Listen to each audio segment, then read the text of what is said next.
So যারা target just a unit নিয়ে আছো, ঢাবি ক থেকে শুরু করে, যারা ইঞ্জিনিয়ারিং থেকে ঢাবি কত সুইচ করতেছো তারা, অ্যাজ ইউজুয়াল যাদের বলবো যে প্রথম থেকে ঢাবি ক ছিল, রেজাল্টের পরেও ঢাবি ক থাকতেছে তারা, এবং যারা ঢাবি কয়ের পাশাপাশি ভার্সিটি ক নিয়ে চিন্তা করতেছো তাদের জন্য সিম্পল জাস্ট এই 4টা স্ট্র্যাটেজি মেনে চলতে হবে এই 45টা দিনে। ফার্স্ট অফ অল প্রথম টার্গেট থাকবে আমার সিলেবাস শেষ করা।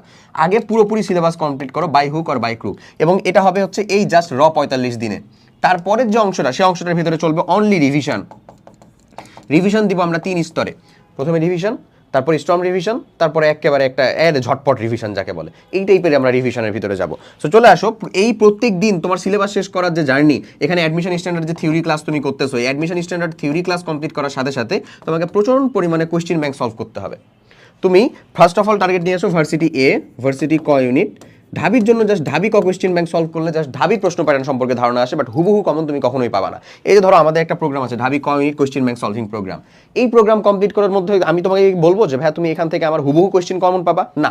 এখানে যে আমাদের প্রত্যেকটা সাবজেক্টের প্রত্যেকটা চ্যাপ্টারের টাইপ ওয়াইজ কোয়েশ্চেন সলভগুলো করে দেওয়া আছে, সেটার বেসিক কারণটা হচ্ছে হ্যান্ড ক্যালকুলেশন, যেন তুমি হ্যান্ড ক্যালকুলেশন খুব সহজেই হাতে ক্যালকুলেশন করে উইদাউট ক্যালকুলেটর 45 সেকেন্ডের ভিতরে উত্তর করতে পারো, এবং কী ধরনের কোয়েশ্চেনগুলো এসে আছে, কীভাবে সেটাকে সলভ করা যায় যত সহজভাবে, যেহেতু এটা অলরেডি দেওয়া আছে, কোয়েশ্চেন অলরেডি এসে আছে।